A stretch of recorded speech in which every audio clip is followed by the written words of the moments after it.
a Hipogritas Podcast. Y este es nuestro espacio donde charlaremos distintas temáticas relacionadas con literatura y historia. Hola a todos, ¿cómo están? Mi nombre es Elena Gómez, soy estudiante de Psicología y Bookstagrammer. Hola, ¿cómo están? Soy Julia, estudiante con sueños relacionados con la literatura. Hola, yo soy Rocío, soy lectora full time y escritora. Hola a todos y a todas, mi nombre es Betty Suárez, soy mexicana, soy estudiante de maestría, docente del idioma inglés y del idioma japonés, y la lectura es mi pasatiempo favorito.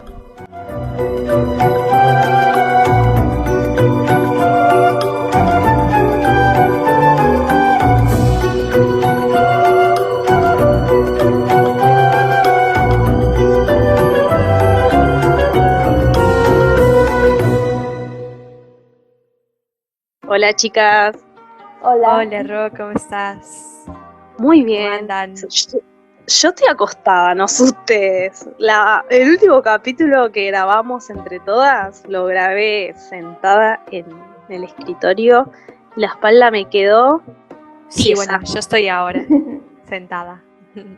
Pues por acá, desde México, Veracruz, pues son 7. Bienvenida, Betty. Gracias. Es verdad, Betty habla por primera vez. Igual, chicas, es nuestro tercer capítulo, como si fuera la quinta temporada, ¿viste? ¿Quién era, no? Sí. ¿Cómo va todo en Veracruz? Pues muy bien, hace muchísimo frío por acá. ¿Qué les mencionaba? Son las 7 más o menos, 7:10 de la noche, pero todo en orden, recién saliendo del trabajo, pero aquí con mucho gusto, obviamente. Qué bueno. Muchas gracias por estar. Sí, además especialmente en este capítulo de hoy que vamos a hablar de autoras latinoamericanas. Que nos representa tanto. Ajá, es lo que me ha gustado muchísimo, ¿no? de este grupo, ¿no? Hay una combinación cultural muy, muy fuerte. Entonces, pues es súper rico escucharles, ¿no? A todas y a todos los que van a estar acá, ¿no? Desde México, Chile, ¿verdad? Colombia también. Uh-huh. Argentina, me parece. Por ahí estuve también. Sí, por ahora estamos Argentina y México. Pero esperemos poder expandir un poco más. Pero bueno, perfecto. Ya llegarán. Ya llegarán. Pero no, es muy bueno que tengamos diferentes puntos de vista desde diferentes lugares, porque, bueno, ya que vamos a hablar de autoras latinoamericanas, no es lo mismo la visión que tiene por ahí una persona de México, Ecuador, Colombia, Chile, de la literatura argentina y de otros países, que nosotras, Juli y yo, que somos del mismo país y hasta somos de diferentes lugares, porque Juli, vos sos de... Claro. Santiago del Estero, claro, más al centro norte, digamos, claro, y yo soy de Buenos Aires, así que son diferentes todas las visiones, así que este capítulo nos compete a todas, así que bienvenidos. Bueno, vamos a aprender mucho. Así es. Sí. Bueno, ¿de qué podemos empezar a hablar? Si les parece, podemos empezar a hablar sobre el tema del boom latinoamericano. Adelante. Me interesa. Ha sido en los años 60. Quienes ahora mismo en la actualidad saben decir que está sucediendo eso de nuevo, pero ahora refiriéndose a lo que serían las mujeres, las escritoras femeninas. Entonces, quería más que nada contar, digamos, como para entrar en un contexto, qué ha sido el boom latinoamericano y quiénes estaban involucrados, que creo que muchos, como lectores, como también muchos profesores de lengua y literatura, profesores de historia, capaz que lo conocen, pero también hay especialmente los profesores de literatura, que es lo único. Sí. Bueno, vos ahora vas a empezar con imagino el boom de los 60, yo lo veo como muy de hombres, ¿no? Sí. ¿Me equivoco? Estoy en lo correcto. Sí. No te equivocas. Los profesores de literatura. Escritores masculinos. Uh-huh. Bueno, estaban dentro, digamos, los representantes todos los conocemos, Gabriel García Márquez, Julio Cortázar, Carlos Fuentes, y bueno, ellos y otros más, ¿no? Qué bueno que teniendo esos títulos tan célebres, que por ejemplo, 100 años de soledad, Rayuela, también La ciudad y los perros, respectivamente, ¿no? Sí. Entonces, dicen que el boom latinoamericano ha sido como una etiqueta utilizada por la crítica y el mundo editorial, como para definir e impulsar comercialmente a un grupo de muy buenos, pero a la vez diversos escritores, que coincidieron en ese espacio y el tiempo, ¿no? Claro. Que lamentablemente eran todos hombres, no dejaban, digamos, no lanzaban las obras a las editoriales de las escritoras mujeres, ¿no? Y bueno, Sí, que a ver, me imagino que habrían, o sea, hubo, pero no, no eran Sí, reconocidas. No, eran claro, reconocidas. pasa que las editoriales no las querían tomar casualmente porque eran mujeres. Sí, y también está este tema, ¿no? De que si una quería publicar algo, tenía que utilizar el nombre del marido en este caso. Esto Sí. aquí fue muy, muy representativo aquí en México, ¿no? Solamente para que escucharan su voz, ¿no? A través de, pero imagínense, no tener una identidad propia para poder hacer este ejercicio, ¿no? Sino tomar la identidad de otra persona, en este caso, el hombre, ¿no? Su esposo, o alguien, vamos a ponerlo entre comillas, representativo, ¿no?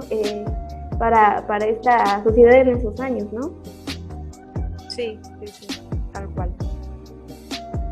Sí, además que eran consideradas más que nada como que no escribían bien, o sea, todavía en ese momento como que se seguía con el palo de, bueno, ciertas cosas son para hombres. Uh-huh. Esto lo dicen muchas autoras, por ejemplo, yo había leído en su momento no sé si conocen a Simone de Beauvoir, que era una feminista francesa, que bueno, ella habla sobre que el machismo había empezado cuando los hombres comenzaron a utilizar las armas y empezaron a dar su vida en las guerras y a darle este rol a la mujer de quedarse en su casa, de que como no pueden utilizar las armas porque no son fuertes, tienen que hacer otros trabajos y demás.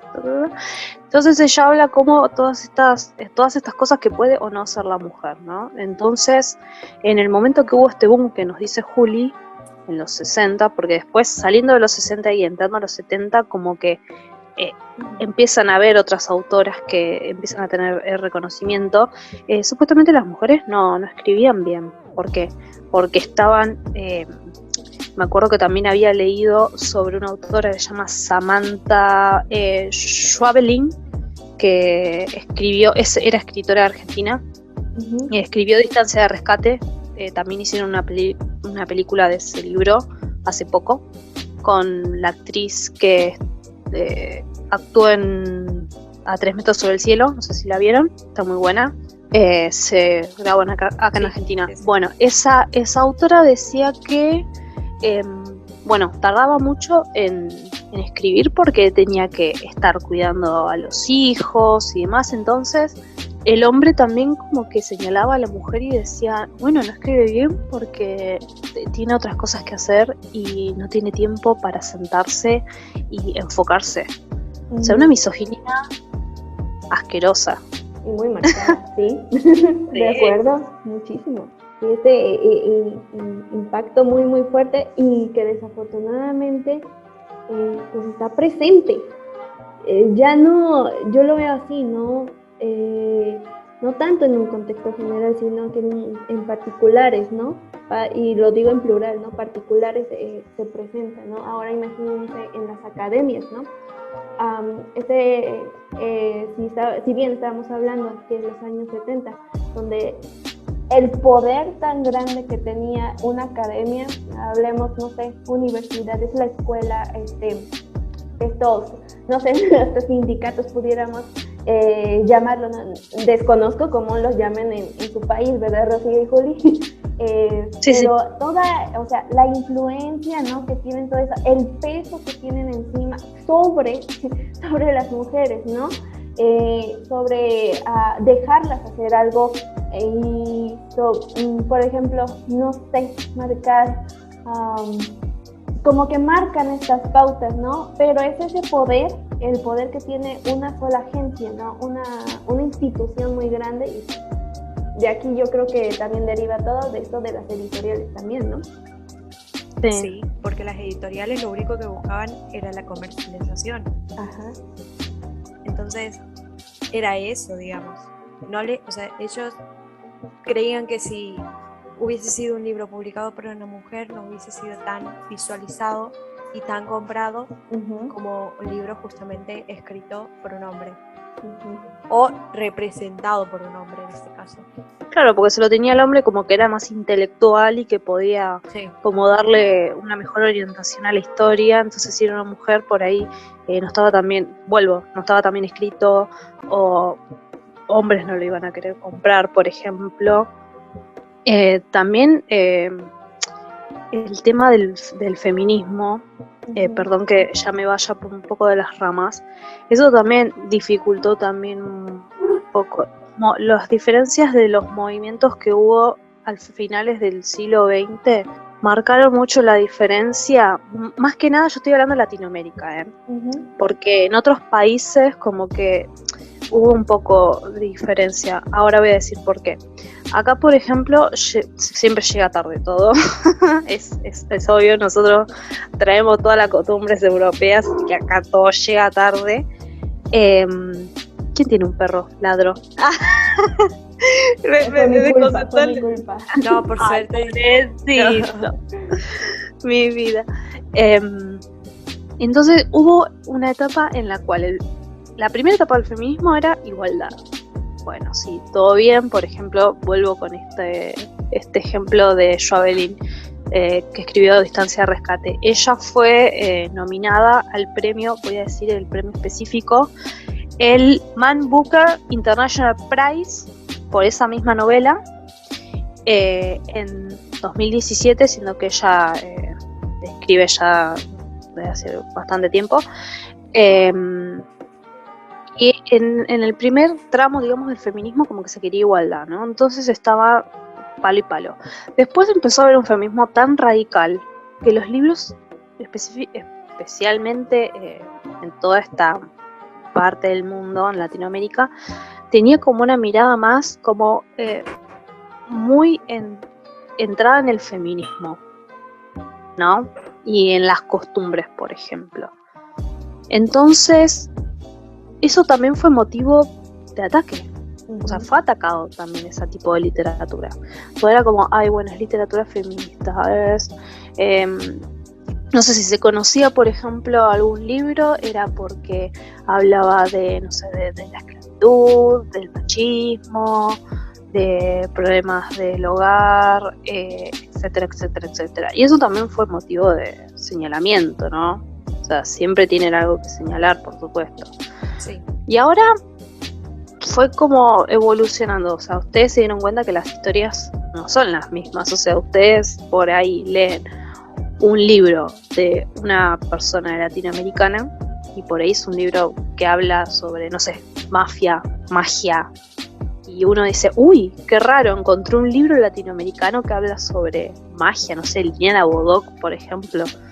Está como más evolucionado. Me pareció importante señalar el tema del feminismo, ¿no? Porque yo me acuerdo cuando leí, específicamente cuando leí Divergente, me pasó. Ustedes están diciendo, ¿a dónde quiere ir esta mina? Ahí voy, ya voy, chicas. Creo que te entiendo, sí, te entiendo.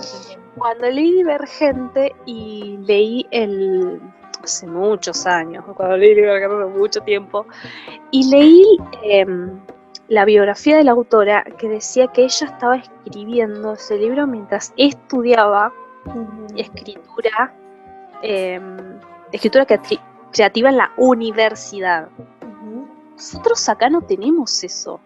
en Latinoamérica no existe. Igual no debería sorprendernos. Sí. O sea, porque hay que hacer también esta diferencia, o sea, no solamente tanto hombres como mujeres tenemos este problema, o sea, específicamente las mujeres que quieren escribir acá no tienen las herramientas ni siquiera educativas. Exactamente. Y yo creo que ahí entra bueno, creo que es importante ponerlo ahí sobre la mesa, ¿no? Esto del famosísimo capital cultural y capital económico. Bueno, términos muy burdianos. No lo conozco, necesito que me expliques. Sí, después pudiéramos entrar ahí, es cosa de sociología y todo esto, pero este capital cultural, ¿no? ¿Dónde creciste? Así, por ejemplo, vamos a poner, por ejemplo, una chica, ¿no? Entonces, ¿cómo en su familia? Bueno, en este caso, ¿qué le han inculcado los padres? Ese capital cultural con el que creció, con el que nació, ¿no? Va ahora sí de generación en generación, y también el capital económico, ¿no? ¿Qué posición tiene su familia para recibir o no educación, ¿no? Entonces, yo creo que también es muy importante también checar desde esa perspectiva, porque ya me voy a mover un poquito a esto de los años 80, las autoras que se fueron formando, escritoras que se fueron formando desde la niñez, tenían esas posibilidades. Había un capital cultural, había un capital económico que les facilitaban algunas cosas. Sin embargo, pues con esto de las editoriales que ya habíamos mencionado anteriormente, ahí había una retención. Estaba leyendo en un artículo, se los voy a compartir más adelante, sobre esto justamente. Si tú pagabas, te dejaban publicar. Pero aquí ya entra eso, ¿no? Ese capital económico, vamos a llamarle linaje, muy, muy absurda hoy en día, pero pues en años pasados pues era muy, muy común escuchar acerca de eso, ¿no? Entonces era la posición de una familia sobre, ¿no? Entonces, sí. Aquí es lo mismo, parte de lo que has dicho, Rocío, ¿no? Pues, ¿quién tiene la posibilidad y quién no? Bueno, se pudiera decir que estas autoras estuvieran en un sitio casi privilegiado. Yo lo llamaría casi privilegiado porque pues por la misma imposición, ¿no? Por la imposición del trabajo del hombre, etcétera. Por eso lo digo casi, pero ahora imagínense a todas esas escritoras que no tuvieron las mismas oportunidades, ¿no? Que se quedaron ahí con sus textos, y obviamente en ese tiempo podríamos ver una dificultad enorme para que fueran escuchadas, ¿no? Entonces, ese era el tema que quería tratar, esto de los capitales. Les tengo que compartir esa información. Claro, que esas mujeres que ni siquiera, o sea, o tenían apellido o tenían plata. Exacto. Porque también hay un montón de tela para cortar con el tema de las editoriales y el dinero. O sea, si no llegaba tu libro justo a una editorial que le gustara, publicar es carísimo. Es carísimo. Entonces, una persona que no tiene plata o publica, por ejemplo, hoy en día, ¿no? Nos vamos vamos de atrás para adelante, perdón, que vaya y vuelva en el tiempo, porque lo que se me va ocurriendo lo voy soltando, chicas. Adelante. Hoy lo estábamos hablando con Juli también. En el día de hoy, quien no tenga, por ejemplo, no sé, que no esté entongado con una editorial o no tenga plata, no puede publicar o publica en Amazon, por ejemplo. Uh-huh. Y bueno, si vamos a libros más antiguos, no, serían de otra época, de acá de Latinoamérica, también había salido mucho el nombre estas últimas semanas de Isabel Allende. Mi mamá lee muchos libros. Sí. Pero, ¿qué pasa? ¿Tiene apellido? o sea, es Allende, de los Allende, de Chile, Allende. Obviamente para los que estén escuchando y no saben, Allende fue un expresidente comunista. Bueno, Isabel Allende es, si no me equivoco, sobrina nieta del expresidente Allende, que estuvo a finales de los 70. Sí, bueno, familia, lanzado. Pues, Sí, han lanzado, digamos. o sea, tenía apellido, es lo que está diciendo Betty. Si no tenés apellido, no tenés plata, Sí. en Latinoamérica no tenés la posibilidad. Así es, y pues marcando, hablando ya desde mi propio contexto, ¿no? Bueno, me refiero a mi país.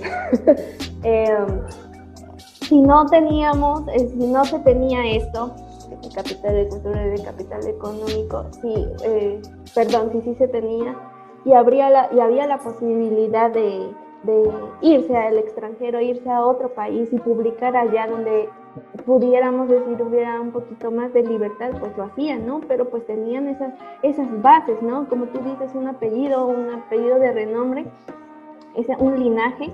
Entonces, pues, si tienes la oportunidad, hazlo.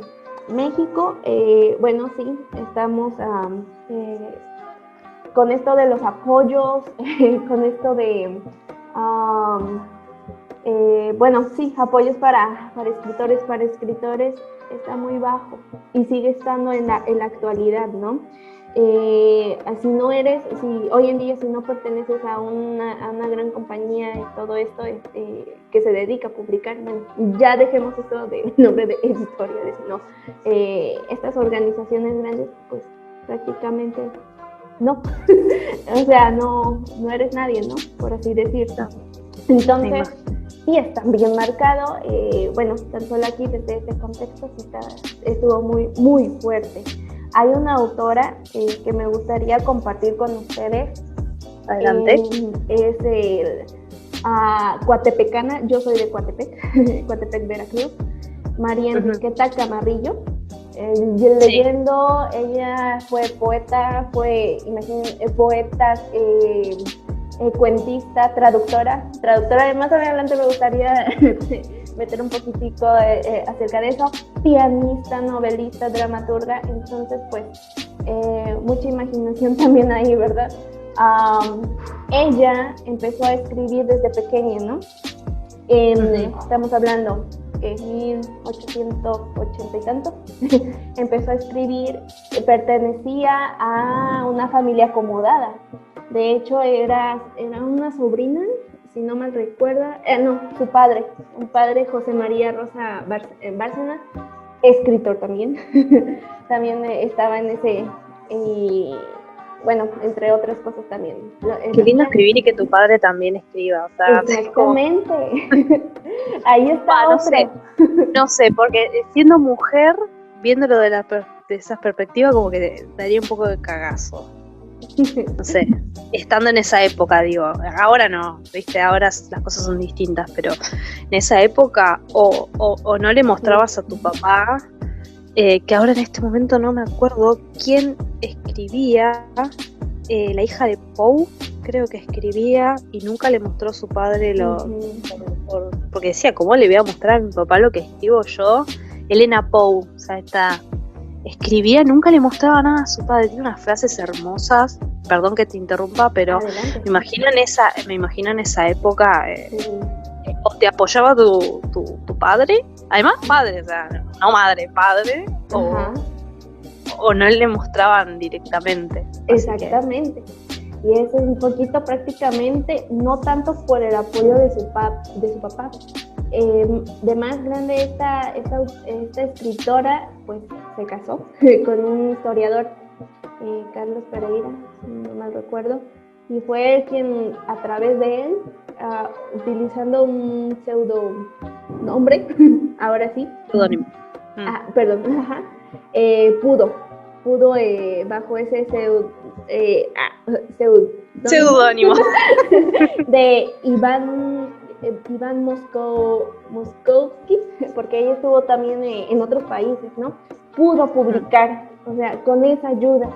pero si fuera por ella misma, no, imagínense el tiempo en el que estaban acá. Y bueno, pues para cerrar un poquito de su biografía y todo esto, pues ahorita la casa donde solía vivir aquí en Coatepec es un museo, y pues uno de sus textos, Rosas de la Infancia, hasta un kinder, un preescolar aquí de Coatepec lleva el nombre. Pero sí, es curioso cómo ha evolucionado todo esto, ¿no? En algunas pues sí, situaciones está presente todavía yo lo llamaría problema, sigue presente, ¿no? Pero ahora imagínense en esa época, donde y en la escuela había más. ¿Mande? Y en la escuela me imagino que no les presentaban Exacto. a esa autora, ¿no? Uh-huh. Sí, acá también, viste, estamos todos igual. Sí. En la escuela tampoco nos mostraban A mí me tocó que en la escuela lo mencionaran, pero muy poquito, o sea, muy poquito. Y ahorita que lo dices, Rocío, en las escuelas no está muy presente esto, de traer a la vida a estas autoras, ¿no? No, claro. No estoy generalizando, no estoy diciendo de que todo aquí en México no lo hacen. Estoy segura, obviamente, que sí, algunos maestros tienen esa curiosidad, ¿no? También, pero pues... Podés generalizar porque la verdad que es así.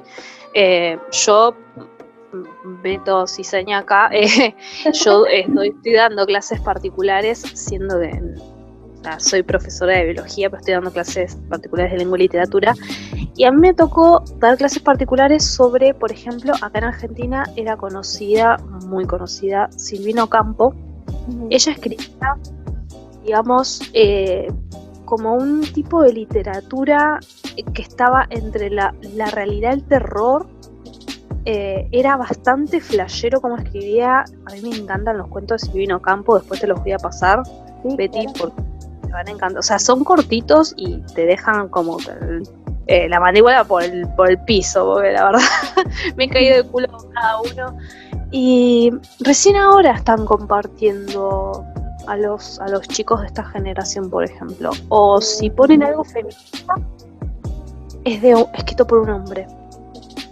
Cierto. Bueno, por ejemplo, yo que estoy en el último año de secundario, uh-huh, en años anteriores, todos los libros que nos hacían leer eran de autores masculinos, casualmente. Uh-huh. Y es entendible que capaz tienen que seguir, digamos, una especie de, no sé si se diría como reglamento, algo que tienen que cumplir sí o sí. Sí, la currícula, ¿no? ¿Qué tipos de libros, o sea, qué libro tiene que leer cada curso en la materia de lengua y literatura? Uh-huh. Entonces eso no es algo que se va a cambiar de un día para el otro tampoco. Uh-huh. Porque pónganse a pensar, todo el país está leyendo los mismos libros en el año correspondiente, digamos, ¿entienden?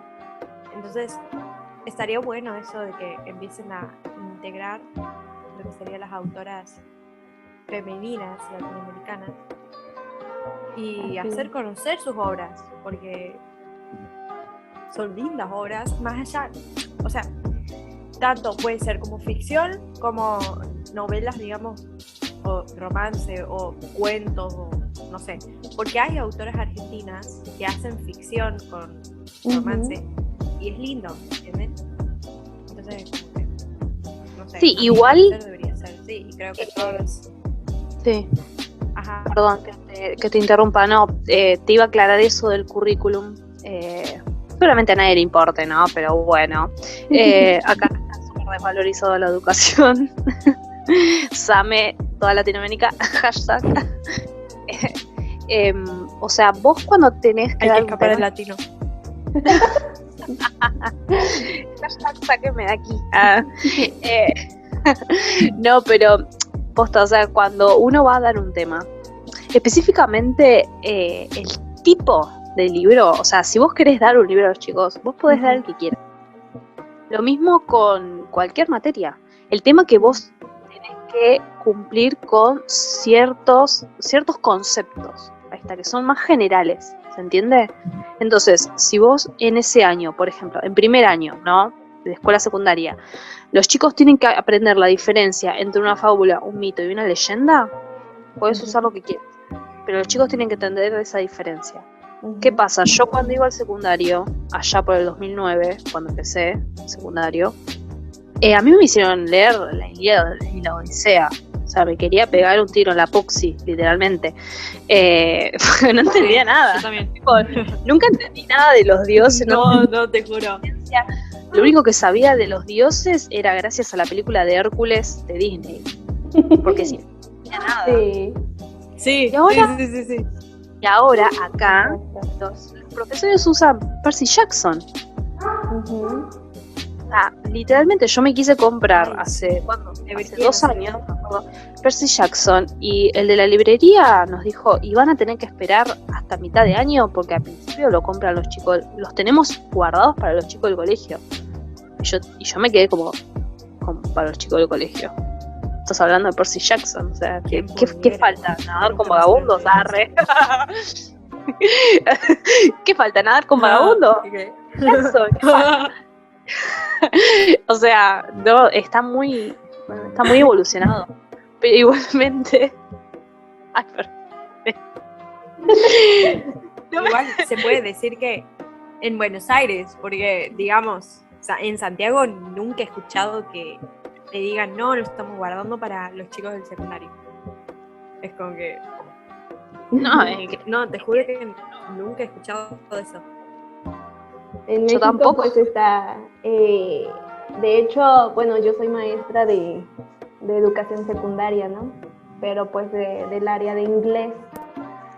Y hemos, bueno, donde trabajo, pues a los chicos les están brindando, es que miren, es que está esto, la currícula que todo el mundo odia, ¿verdad? Que me incluyo, la detesto con toda mi alma.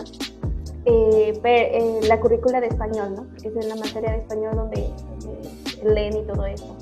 Pero lo que me he dado cuenta es que hay un currículo oculto, así se le llama, currículo oculto, que es donde el maestro modifica bajo su propio criterio, ve las necesidades de cada uno de los estudiantes. Entonces, lo que yo me he dado cuenta es que, como lo decía, bueno, un poquito de Rocío, ¿no? Aquí les están dando libertad de escoger su propia literatura.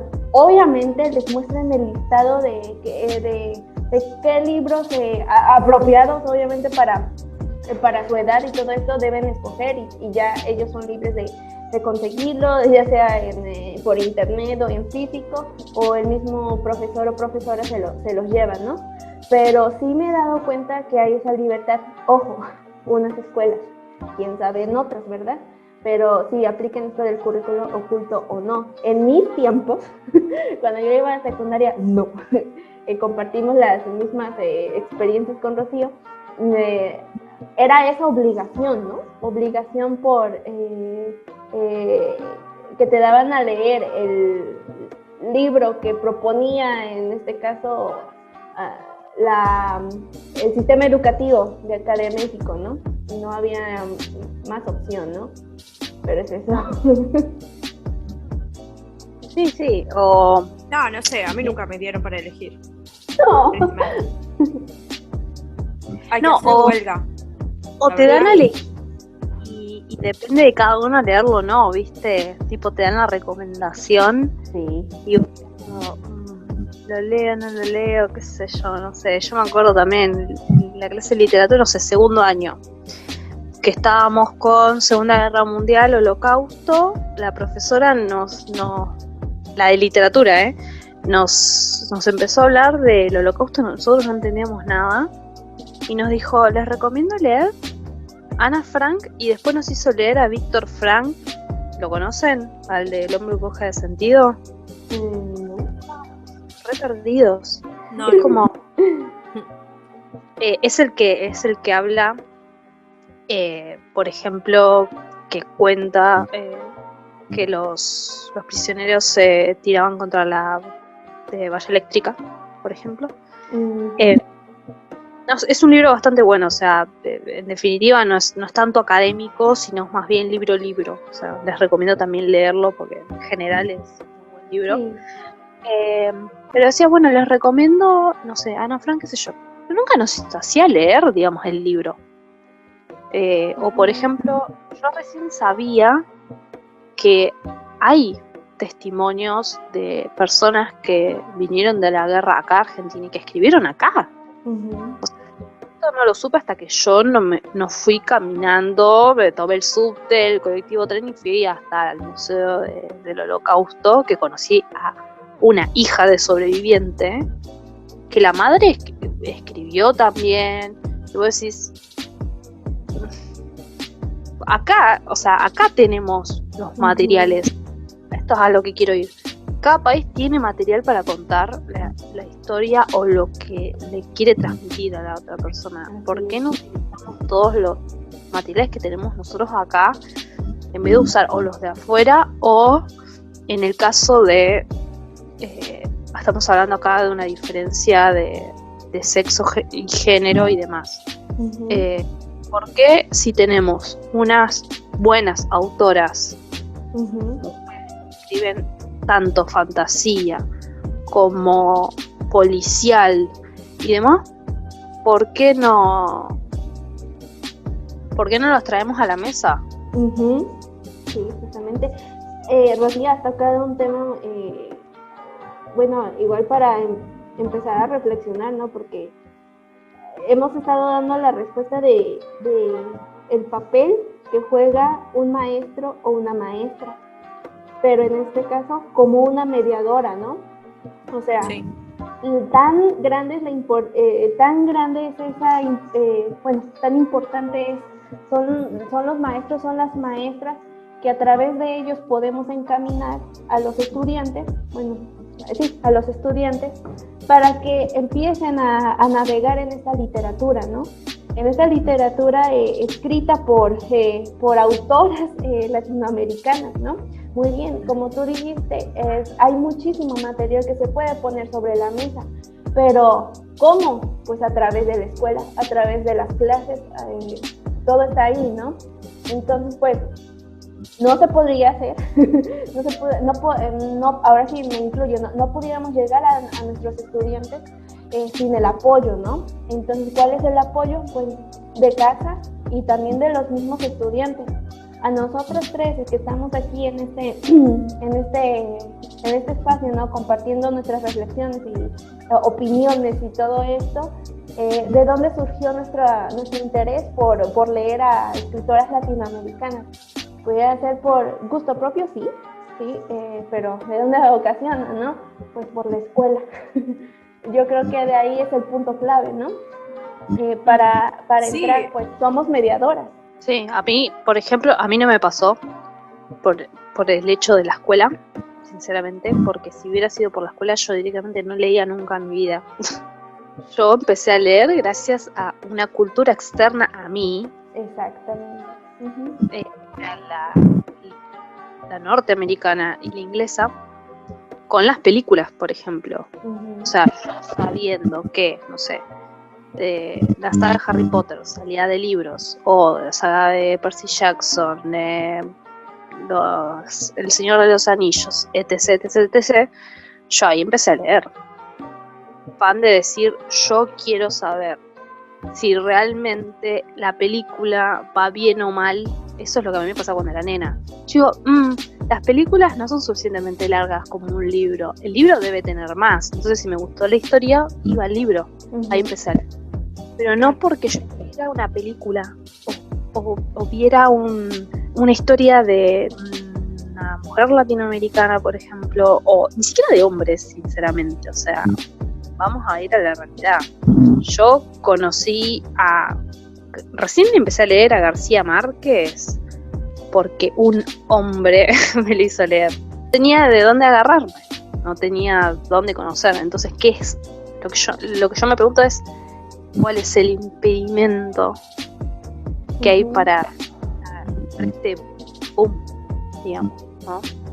Porque que estuvo hablando Julia al principio que hubo un boom. O sea, ahora realmente ¿realmente lo hay o uno llega a los libros de pura casualidad? Mira, para mí no llega a ser un boom. O sea, no creo considerarlo así. Más que nada por el tema de que tenemos como una unión, digamos, entre tantas escritoras de diferentes países, generaciones, culturas, que producen obras de una calidad notable, que son buenas obras, pero que no solo se privilegian, digamos, como una novela, sino que también existen autoras que hacen cuentos, ensayos, no sé, distintos tipos de textos que terminan saliendo en editoriales, terminan leyendo por los lectores, digamos. Entonces, como que creo que no va, digamos, por el boom. Porque el boom, más que nada, como decíamos anteriormente, era comercial, era para que se compre. Y ahora como que hay tantas opciones que no es tan necesario que se compre una sola, ¿entienden? Porque tenemos para elegir. Entonces, bueno, a mi parecer sería así. Sí, además esto de que Aparte literalmente... del feminismo también. Sí, en el medio. Sí, y somos como que nosotros somos nuestros propios promotores, ¿no? Como que nos no sé cómo explicarlo. Es como que, no sé si afuera nos leen tanto o nosotros solamente nos leemos porque o lo buscamos o nos autopublicitamos, no sé cómo generar el concepto pero es como, no sé, bueno, yo siempre llego a un autor latinoamericano, pero por pura casualidad, y si justo uno leyó, ese te recomendó, y etcétera, etcétera. O sea, no termina siendo un boom. Es como que ahora encontramos y nos estamos dando cuenta de que existen estas autoras. No solamente cuentan las mismas historias, porque yo antes, vuelvo, siempre conocí autoras latinoamericanas que hablaban sobre, de vuelta, feminismo, los movimientos, por ahí de una realidad, autobiografías, las diferentes realidades que, por ejemplo, ejemplificaba Betty. Y por ahí ahora, yo, por ejemplo, no sé, yo tengo ahora acá mismo mi aplicación donde leo los libros, y yo tengo una autora que se llama... es más, pensé que era de acá de Latinoamérica y era española, María Martínez. Ni siquiera eso, o sea, yo llegué de pura casualidad y es como, bueno, ahora nos estamos dando cuenta que hay autoras latinoamericanas que tienen buenísimos libros, pero hasta ahora solamente nos nutrimos de otras culturas. Como... Sí, más que nada la española, inglesa y hasta ahí te puedo decir, y estadounidense.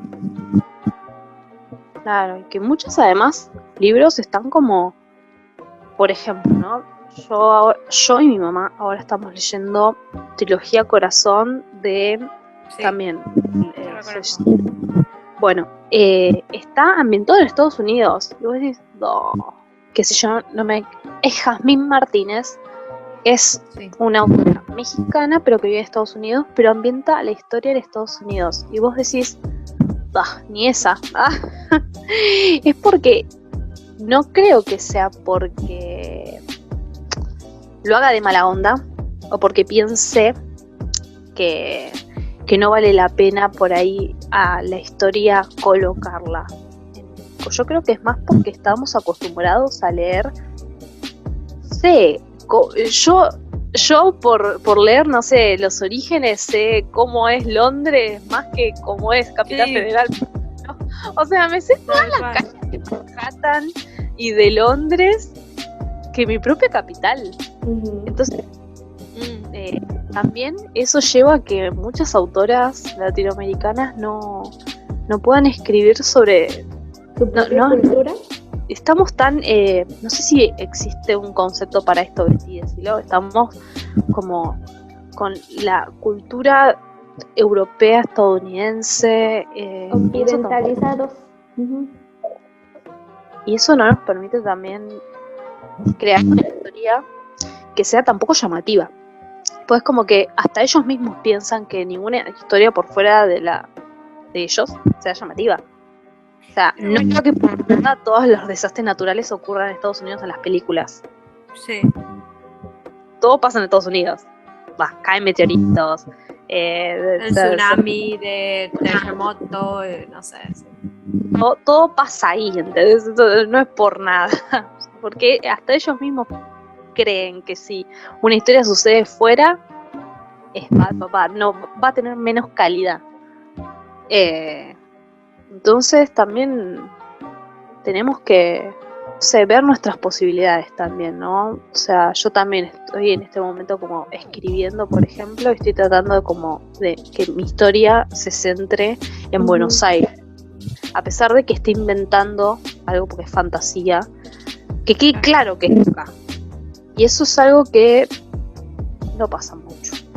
No lo estoy diciendo porque me estoy poniendo de ejemplo, ¿no? O sea, yo he visto historias que son narradas desde de acá para acá, digamos, ¿no?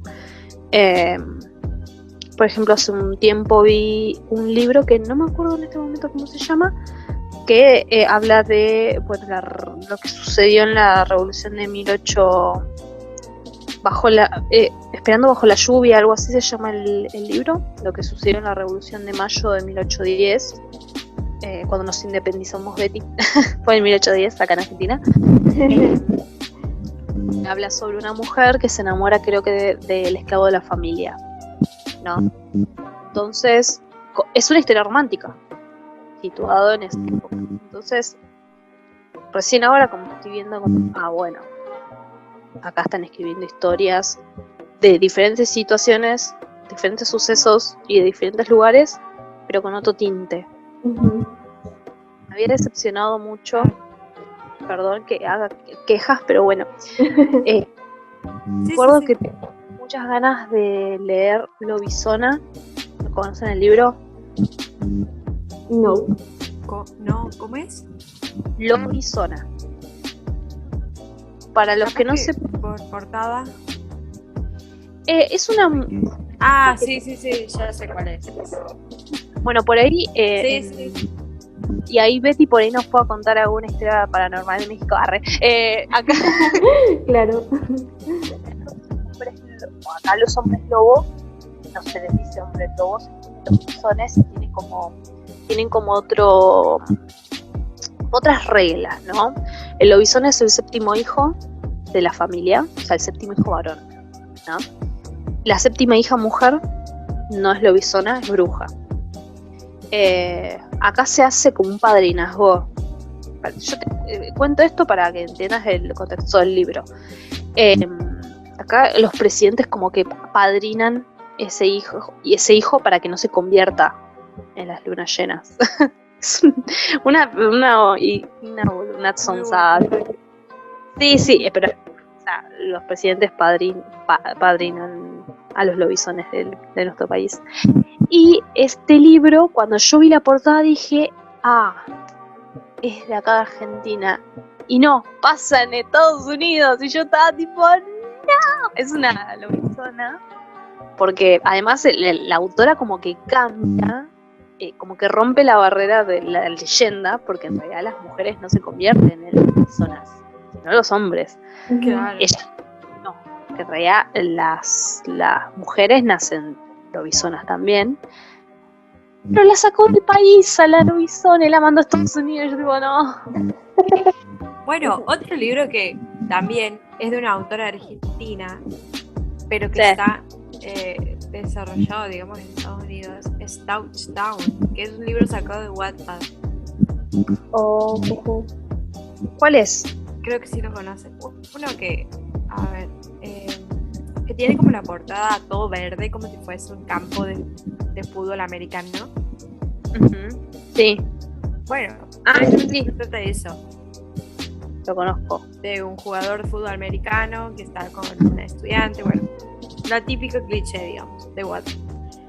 Pero más que nada voy a esto, de que con qué necesidad la autora, siendo argentina, lo hace el libro como si fuese que es de allá, ¿entienden?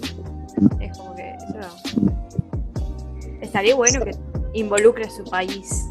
Como, a ver, tampoco es que estoy muy orgullosa, digamos, del país que vivo por el gobierno, pero Que es súper como que- súper directa.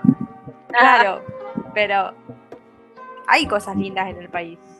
Tienes todo lo que es los paisajes, las Sí. zonas, La cultura. gente, la cultura.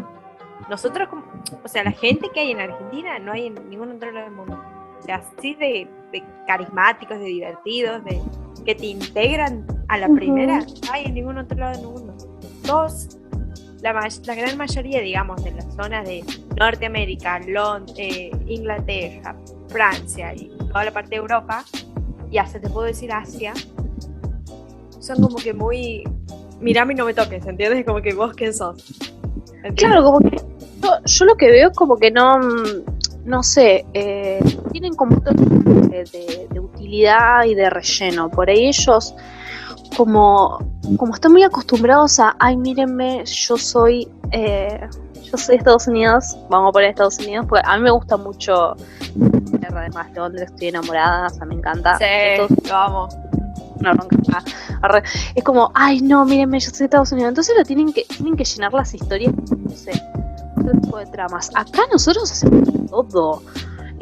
Salimos a bailar desde las 10 de la noche hasta las 6 de la Hasta mañana. las 7, 6 de la mañana, sí. Somos re alcohólicos. Partido de fútbol. El Eh, fútbol. Tenemos Tipo, te tantas ponen... No, encima, lo peor de todo este libro, trata del fútbol americano, cuando podría haber tratado del fútbol argentino, digamos, el común. El común, che. No, sino que el fútbol de nuestra cultura, digamos. ¿Consideraría cultura robada? ¿Cuántas copas ¿Cómo? tenés? Tal cual. ¿Vos lo has tenido a Maradona? Lo defiendo solamente en el lado del fútbol. Después, vida privada, no nada que decir. Pero bueno, nada, eso. No, sí, tenemos muchas. Vuelvo, todos los países en realidad. Es como que nosotros tenemos como países en general, o sea, Chile, Argentina, México, Brasil, tenemos como tantas cosas de donde agarrarnos. Y no las podemos como, o no las exteriorizamos porque estamos de vuelta tan occidentalizados que no nos interesa, o porque pensamos que al otro no le va a interesar, quizás al otro extraño, Sí. afuera, quiero decir, Pasa ¿no? que estamos tan acostumbrados de leer, digamos, todo, digamos, donde está ambientado tanto en Estados Unidos, Londres, bueno, los países de primer mundo, digámosle así, porque es la realidad. Son países que manejan una población muy... O sea, obviamente que hay por zonas, ¿no? Pero manejan una población mucho más adinerada que después lo que estamos en Latinoamérica, ¿no? Sí, además, bueno, es esa cuestión, ¿no? Una cuestión económica, por ese lado, y también una cuestión lingüística, ¿no? Sí, esta visión eurocéntrica, ¿no? De todo lo del norte, todo lo de eso, ¿no? De hecho, hay un autor, bueno, ya yéndonos un poquito más a esto de la sociología, ¿verdad? Perdonen por eso. Saussure. Beatriz. ¿Sí? Hola. Hola, ¿me escuchan? ¿Hay alguien? Oh, ¿Me fui? no, fui yo. What the fuck. Oh, ¿qué está pasando? ¿Me escuchan? Hola, ¿Me escuchan? a ti sí. ¿Me escuchan? Sí. Ay, no sabía. Ay, no.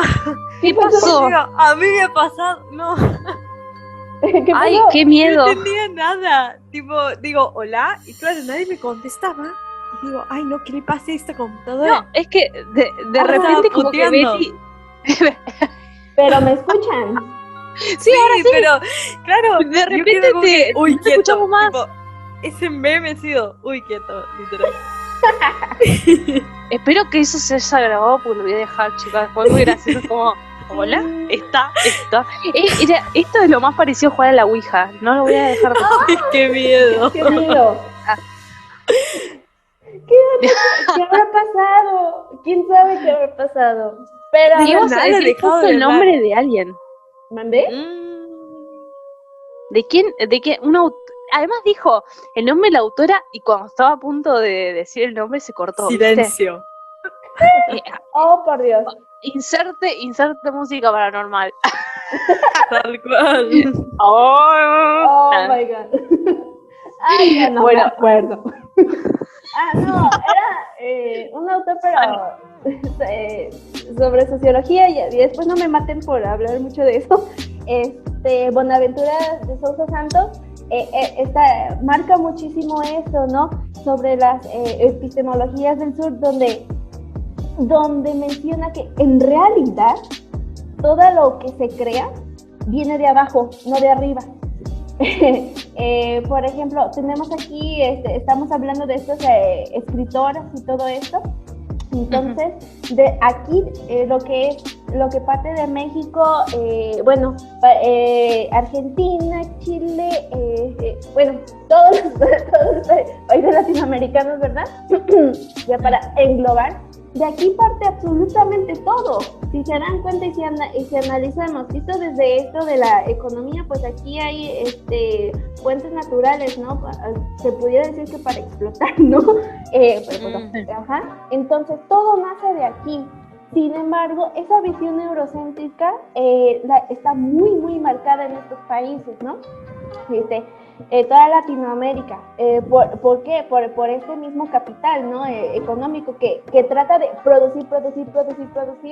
Entonces, y pues obviamente obtener ganancias para acá, ¿no? Pero en realidad, pues es desde aquí lo que se va desafortunadamente hacia allá. No es al revés.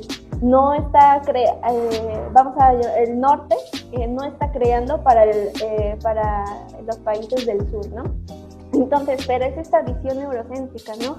Debemos, como que esta realidad, como que este pensamiento de querer asimilar lo que otros producen, ¿no? Y no vemos la riqueza que tenemos aquí. Aquí hay mucha literatura, muchas autoras, mucha imaginación, ahora imagínense, ¿no? Pero es eso. ¿Y dónde lo vemos representado? En las películas. Y en este tipo de lecturas que estaban hablando ustedes. O sea, a ver si, para hacerlo más bruto, ¿no? O sea, lo que vos querés decir es que lo que publican, lo que producen ellos, vamos a hablar de lo literario, o sea, lo que producen ellos es para ellos, pero no nos toman a nosotros porque ellos nada más toman lo de ellos. Y nosotros pusimos para nosotros. ¿Estoy bien? Ajá, un poco así.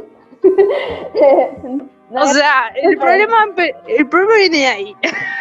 El problema viene de que estamos ocultos, por así decir, ¿no? Necesitamos obtener, vamos a hablar lo de allá arriba, necesitamos obtener ello para que acá produzcamos y para generar, ¿no? Para que se haga este círculo de ganancia, de generar ganancia, ¿no? Eso es lo que quiero decir.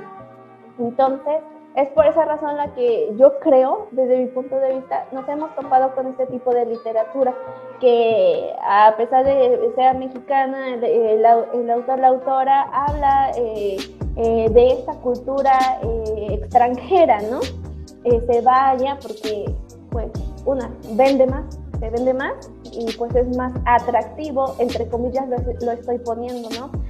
Para el público, eso es. Claro, cuando tenés que, por ejemplo, no leí todavía Todas nuestras noches, pero hubo una, por ejemplo, la otra vez estaba viendo publicaciones de una Instagramer, que no voy a decir el nombre, que se quejaba de esto, de que Todas nuestras noches, que además está escrito por un hombre, Maximiliano Pizzicotti. Está bueno, creo. Tuvo muy buenas recomendaciones, lo tengo que leer. Tenía esto como la mezcla entre el idioma neutro y el argentino. Y como que eso que la sacaba de las casillas. Y es como, ni eso podemos hacer porque no es atractivo supuestamente. Ni siquiera podemos usar nuestro propio lenguaje. Y válgame, o sea, que me parto un rayo si miento. O sea, muchas veces leemos libros que están traducidos en España y ponen cosas como joder, tío. Es como da. Sí. O sea, no puedo poner un boludo y vos me pones un gilipollas. Esto. What the fuck con eso. Has tocado un tema buenísimo, pero en verdad muy muy bueno, donde aquí el papel, me regreso a esto a las escritoras, ¿no? El papel de la escritora traductora, más bien el papel de la traductora como escritora. Entonces, aquí está arraigada una traductora argentina. Aquí está arraigada una traductora chilena o mexicana. ¿Qué estándares debe llevar ahí? ¿Cómo va a ser su chamba, su trabajo para ser ese mediador, ¿no? Entre culturas y entre la cultura escrita, ¿no? Y cultura, pues, general, ¿no? Entonces, ¿qué impedimentos está teniendo, ¿no? Si de la misma agencia donde le están entregando el documento, ok, aquí tienes este bonche de hojas, es un libro, necesitamos la traducción, es un texto literario, ok, pues tradúcelo, ¿no? Ok, ella desde su punto de vista, desde su propia formación, ¿no? Yo también soy traductora, pues preguntamos, ok, ¿para qué público va? Eso suena feo, pero ¿qué tipo de español? Me refiero a esa palabra, ¿no? Tipo de español. ¿A qué cultura va? Como el español de España o el español neutro o el español latino. Creo que es esa la diferencia. Ajá. Entonces, pues se pregunta, ¿no? Ok, pues ya le dan unas especificaciones, termina, la entrega, esto no está bien, esto está mal, bórralo, así no quiero esta traducción, ¿ok? Entonces, son esos factores que impiden también ese acercamiento, ¿no? A la literatura que nosotros ahorita conocemos. ¿Qué tal si estamos leyendo una traducción que ni al caso? Como bien ustedes dicen, ¿por qué no utilizar nuestras propias expresiones, no? Bueno, pues claro. Si se dan cuenta de los textos, tan solo en mi caso, la mayoría de los textos son traducidos en España. De aquí de México, ¿dónde hay? No hay. No, y es que además en las editoriales latinoamericanas te dicen, no, pero afuera no va a tener atractivo. Ajá. Pero, a ver, en el inglés la palabra boludo es asshole, por ejemplo, no sé. Uh-huh. ¿Qué tiene de malo que acá lo vendamos con nuestro idioma? Si afuera no se va a ver, o sea, no hay una traducción directa de determinadas palabras que nosotros usamos. El vos es you, uh-huh. Y vos en la traducción le vas a poner you, y sigue siendo el idioma, o sea, es idioma estadounidense. Por eso existen las traducciones. Sí. A ver. Entonces no entiendo cuál es el impedimento a veces. O sea, yo no sé si es más porque nos tienen un terrible asco, y ya ahora voy a hablar, o sea, muy, muy directamente. O sea, nos tienen tanto asco que ni siquiera nos permiten eso. Tipo, comercializar en nuestro país un libro que tenga nuestro idioma. Sí, estoy súper de acuerdo contigo, O sea, todo estos cambios que se originan, ¿no? Pero, o sea, yo sí lo veo desde mi propia perspectiva, ¿no? Pues yo como traductora también, como maestra, como mujer, ¿no? ¿Qué me están impidiendo hacer? ¿A qué estándares me estoy metiendo, no? ¿A qué cánones, no? Estoy arraigada, ¿no? A seguir y a cumplir. es un tema muy, muy grande y hasta yo creo que se puede sacar un episodio dedicándose a todo este tema, ¿no? Sí, a los temas de los estándares y a lo que Sí. esperan, ¿no? Porque yo pongo este ejemplo vuelvo a agarrar el ejemplo que di de Lobizona, ¿no? O sea, ¿qué tenemos nosotros o nosotras en este caso? Porque no nos olvidemos que estamos, a pesar de que hayamos empezado con autoras latinoamericanas, ¿qué tenemos nosotras en este momento para entregarle a un público, si es que somos, por ejemplo, vos sos traductora, ¿no? Por ejemplo, yo soy escritora, bueno, ¿qué tengo para entregar? Que sea de mi propiedad, de mi país.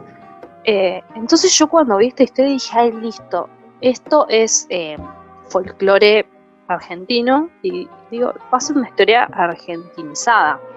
Y no. Entonces nosotros tenemos este folclore y digo, bueno, se puede explotar. Porque, a ver, tenemos un montón de material cultural de donde cortar, ¿no? No sé, por ejemplo, hace pocos años empezaron a hacerse estos libros de mujeres que marcaron la historia argentina, de Juana Zurduy, por ejemplo, pero para los niños ilustrado. Entonces nosotros tenemos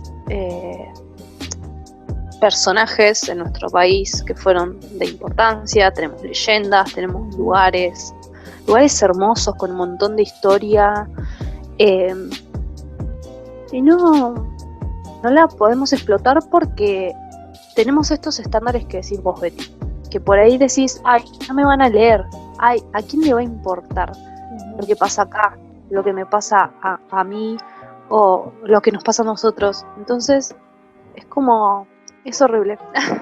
Es horrible y es un asco. Me rompiste el cerebro cuando me dijiste eso, porque es como, hasta nosotros mismos lo hacemos, o sea, hasta nosotros mismos queremos como exportarnos, ¿entendés? Es como, estamos tan metidos en esa mentalidad que hasta nosotros mismos nos queremos exportar en un barco. Sí, eso sí. Y es que seguimos esos patrones, ¿no? Creo que el título de este capítulo creo que debería cambiar, ¿no creen? No solo escritoras latinoamericanas, sino debe haber algo más, como, no sé, el repensar de las escritoras latinoamericanas, no sé, algo así, porque miren, se está sacando muchísimos puntos, ¿no? De las traductoras, que de la producción de libros, que los capitales y todo eso, ¿no? Y cosas paranormales que ahorita que nos sacaron de audio y todo eso, pero eso ya no. Que no nos contaste al final nada. ¿De qué? ¿De qué era? Yo no sé. ¿No te gusta hablar de eso? ¿De qué era? Si me recuerdas. De historias paranormales. Lo de la televisión no es paranormal en realidad. O sea, hay alguno que habrá tenido cada experiencia acá. O sea, también tenemos tenemos muchos programas paranormales y sabemos un montón de cosas. O sea, ya de México también. Sí. Yo he escuchado un montón. Creo que, o sea, el capítulo, o no es podcast, era radio, que más me dio cagazo, creo que lo conocés vos, Betty, que se llamaba La Mano Peluda. Sí. Ay, no, el último Genial. capítulo que tuvo ese hombre, te juro que lo tuve que escuchar partido a la mitad, porque no lo podía terminar del cagazo que tenía. Sí, está muy bueno. ¿Saben qué? Deberíamos sacar también un capítulo hablando sobre leyendas, de cada una de nuestras culturas, porque están Por favor. Sí, tenemos que La Llorona, el Cerro Negro, creo que La Llorona está en todos los países, hasta en Japón está. Sí. Y en Estados Unidos, bueno, es que hay infinidad, y si se tratan sobre leyendas de cada uno de los pueblos, Coatepec, donde yo vivo, es riquísimo en eso. Entonces pudiéramos investigar un poco acerca de esas leyendas y todo eso, y pues en general, ¿no? De toda la cultura. Que y literatura es porque acá Sí. se escribió, por ejemplo, se escribió un montón sobre un montón de leyendas y un montón Wow. de libros de terror, mucho podcast. O sea, acá somos de terror y policial. No sé si te estabas tan al tanto, pero lo que más se produce acá en Argentina, el tema, por ejemplo, películas, más que nada policial. La película creo que más conocida de nuestro país es una policial que es también es de un libro que es El secreto de sus ojos. No sé si viste la película, si no la viste te la recomiendo. Ujú. Es la película que, o sea, no puede ser argentino no conocer El secreto de sus ojos, por ejemplo, y es una policial, somos muy del policial nosotros. Oh, ya. Así que sí, podemos hacer un capítulo de eso. Bueno, y ya para cerrar con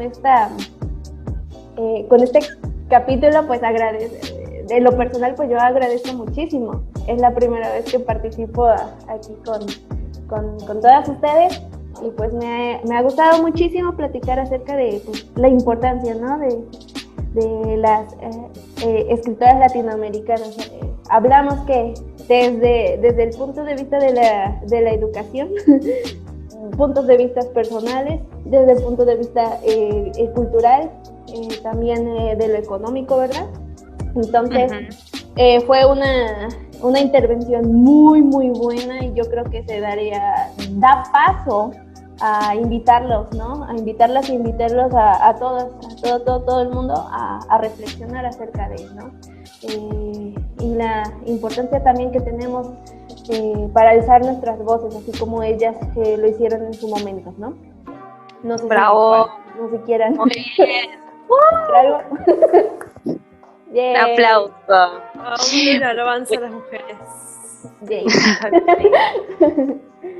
Bueno, y chicas, ojalá que se puedan sacar libros donde hablen en vos, pelotudo. ¡Ah! tal cual.